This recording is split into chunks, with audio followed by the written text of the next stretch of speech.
Hi friends, அனைவருக்கும் வணக்கம். இந்த வீடியோவில் என்ன பார்க்க போகிறோம் அப்படின்னா, இகர ஈற்று புணர்ச்சி விதிகள்லேருந்து ஒரு 5 கேள்விகள் டெஸ்ட் வித் எக்ஸ்பிளனேஷன் பார்க்க போகிறோம்.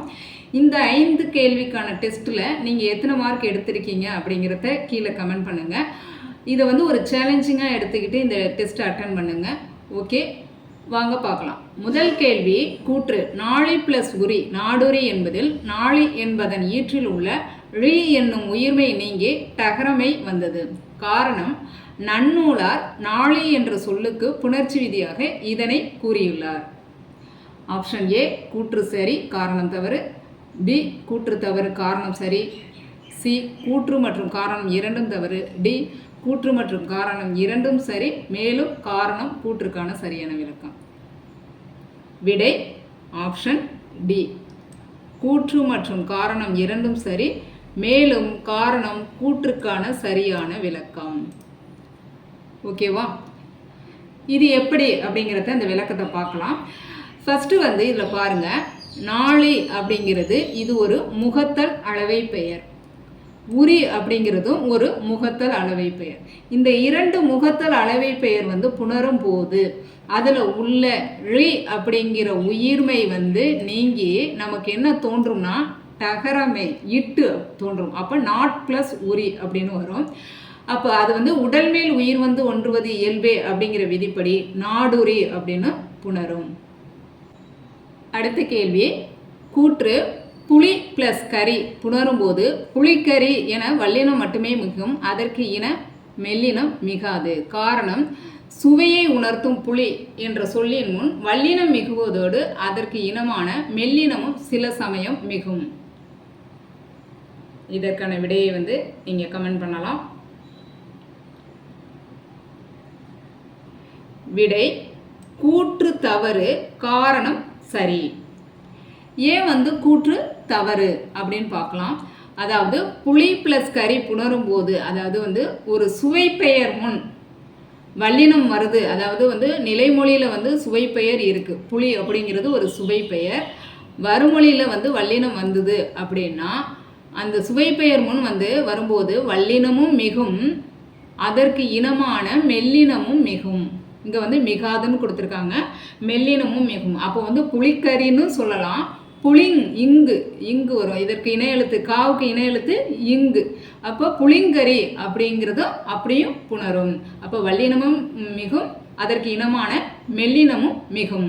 அடுத்த கேள்வி, கூற்று மார்கழி திங்கள் மற்றும் சாரை பாம்பு ஆகியவை இருபெயரட்டு பண்பு தொகைக்கு எடுத்துக்காட்டுகளாகும். காரணம், இருபெயரட்டு பண்பு தொகையில் இ ஐ ஈற்று அக்ரிணை பெயர்களுக்கு பின் வல்லினம் இயல்பாகவே வரும்.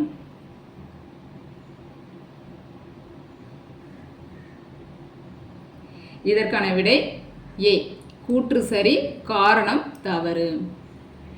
கூற்று சரி, நம்மளுக்கு தெரியும். இருபெயரட்டு பண்பு தொகையில் இங்கே வல்லினம் மிகும், மார்கழி திங்கள் சாரை பாம்பு இது எடுத்துக்காட்டு இருபெயரட்டு பண்பு தொகைக்கு. ஓகே, காரணம் ஏன் தவறு? இருபெயரட்டு பண்பு தொகையில் இ ஐ ஈற்று அக்ரிணை பெயர்களுக்கு பின் வல்லினம் இயல்பாகவே வரும் சொல்லியிருக்கோம். அது தவறு. ஏன் அப்படின்னா, இருபெயரட்டு பண்பு தொகை இயல்புனா மிகாதுன்னு அர்த்தம், வல்லினம் மிகாதுன்னு அர்த்தம். இருபெயரட்டு பண்பு தொகையில் வல்லினம் மிகும் என்பதே சரியான விடையாகும். அடுத்த கேள்வி, பொறுத்துக. எழுவாய் தொடர் வல்லினம் இயல்பாதல், இருபெயரட்டு பண்பு தொகை வல்லினம் மிகுதல், சில எழுவாய் தொடர்கள் வல்லினம் விகற்பமாதல். இதற்கான விடை பார்த்தீங்க அப்படின்னா ஆப்ஷன் ஏ. எல்லாமே நேருக்கு நேராக தான் இருக்கு. ஆப்ஷன் ஏ தான் இதற்கு விடை. ஓகே, எழுவாய் தொடரில் வல்லினம் இயல்பாதல்னா மிகாது. அதாவது எழுவாய் தொடரிலும் உம்மை தொகையிலும் வல்லினம் மிகாது. இப்போ எடுத்துக்காட்டுக்கு பார்த்தீங்க அப்படின்னா எழுவாய் தொடர். எழுவாய் தொடர்னா ஒரு பெயர்ச்சொல்லை தொடர்ந்து வரக்கூடிய சொற்றொடரை தான் எழுவாய் தொடர்னு சொல்கிறோம்.